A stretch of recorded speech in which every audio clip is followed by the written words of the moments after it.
Hello everyone, I am Latika Rivaria, working as a National Consultant at Central Leprosy Division, Nirman Bhavan, Delhi. So today's session is about reporting and recording under NLEP. NLEP have made upgraded simplified information system in which there are 5 components: indicators, records, reports, validation mechanism at different level, and finally the assessment.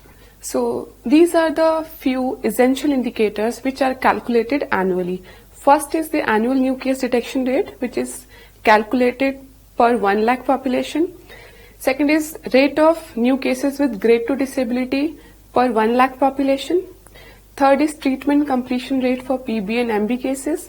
And the last is the prevalence rate, which is calculated per 10,000 population. So here is the formula how you can calculate the annual new case detection rate.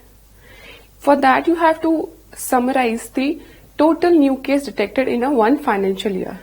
We have to start from 1st April to 31st March, and it has to be divided by the total population for that particular time period into 1 lakh population. Second is the grade 2 disability rate per million population. These are the total new cases detected with grade 2 disability divided by total new cases detected for that particular year into 1 lakh. Third essential indicator is treatment completion rate. We have to calculate treatment completion rate separately for PB cases and separately for MB cases. As all of you know, PB treatment continues for 6 months and MB treatment continues for 12 months. So under NLEP there is a provision PB case has to complete his 6 blister packs in consecutive 9 months, and for MB case 12 blister packs must be completed within 18 months.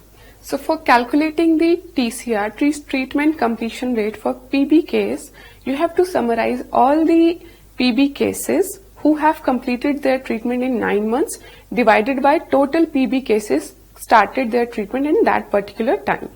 Similarly, for calculating the MB treatment completion rate, you have to summarize the total cases who have completed their MDT in 18 months divided by the total MB cases who have started their treatment in that particular time period. Multiply by 100. This will give you TRC and TRC for PB and TRC for MB. And the last important indicator is prevalence rate. This is calculated per 10,000 population. For calculating this indicator, you have to summarize all the cases on record divided by total population of that particular area into 10,000. So other than the annual important indicator, there are few epidemiological important indicator. That is proportion of grade 2 disability among new cases, proportion of female cases among new cases, proportion of MB among new cases, and the last is proportion of child cases among new cases.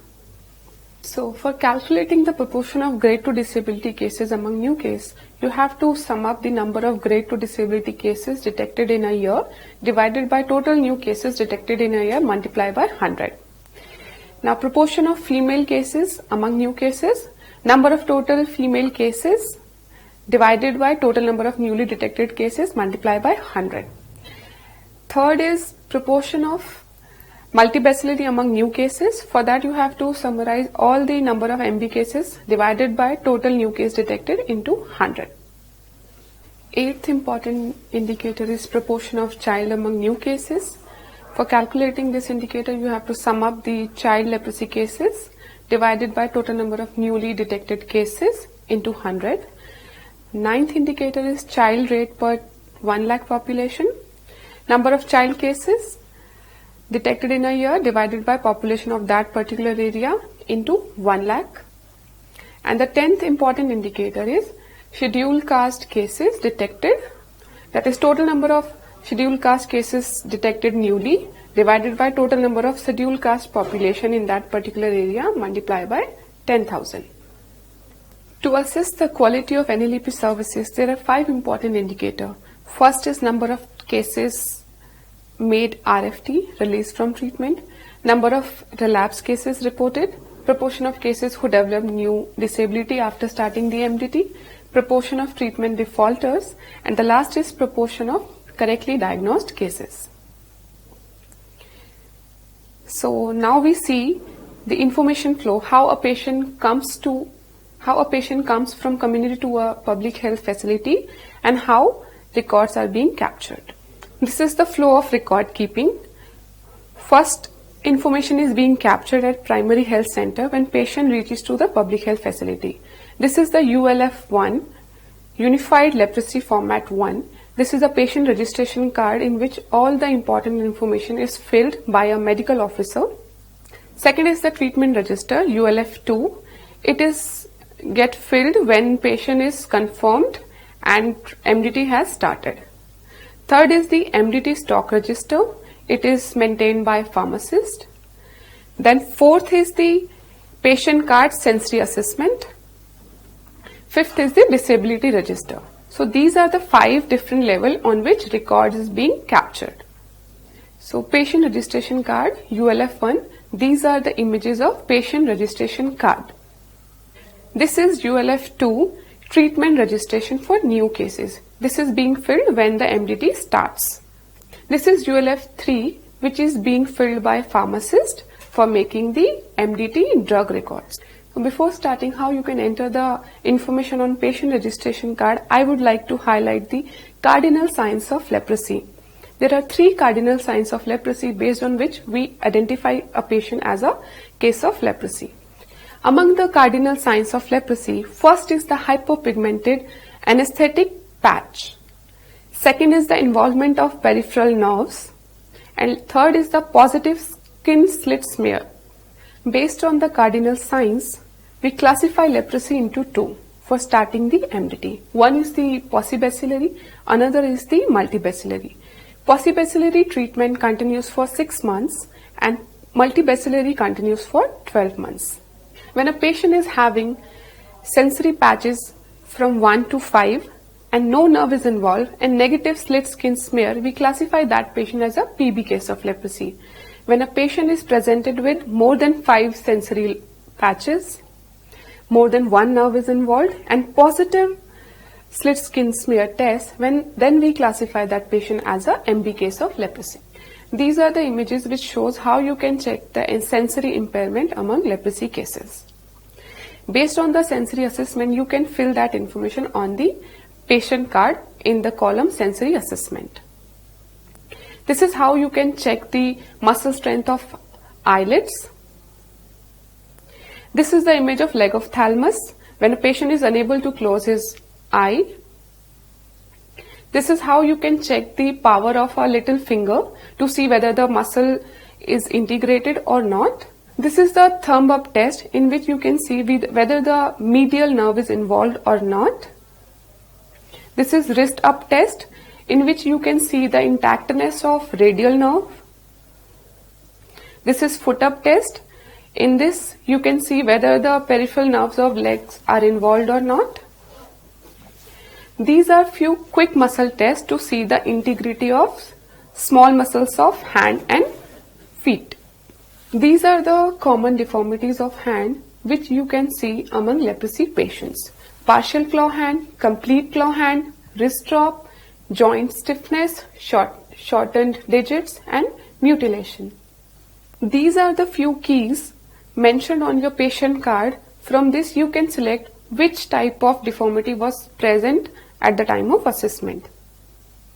Disability grading is very crucial in assessing a leprosy patient. There are 2 types of disability as per WHO classification.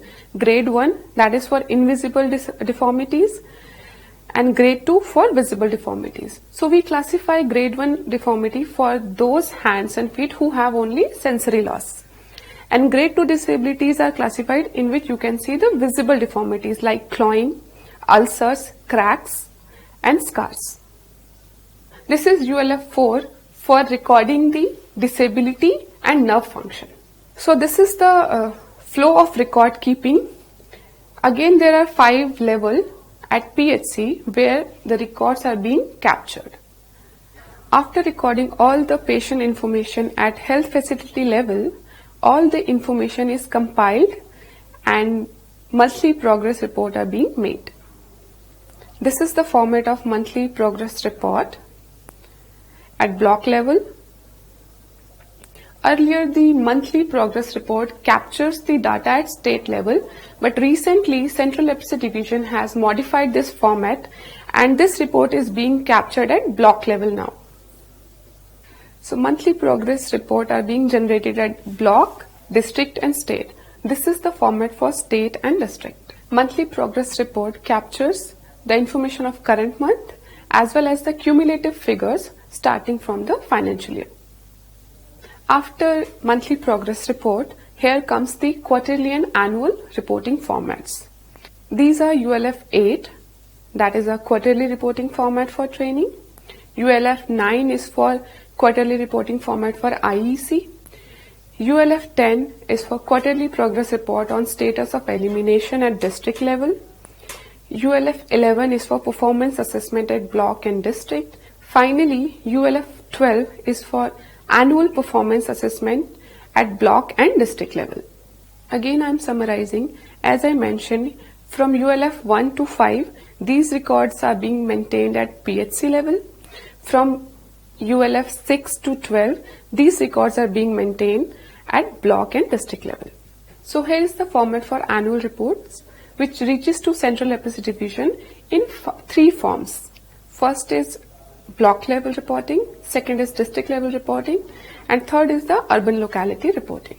Apart from the monthly, quarterly and annual reports, there are few important records are being captured and maintained under NLEP.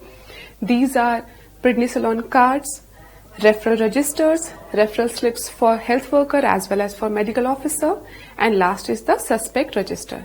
Now we have completed the important records and reporting formats which are being used under NLEP. I hope this presentation will help block, district and state level program officers and data managers to see and track the real-time leprosy situation in your respective areas. Thank you.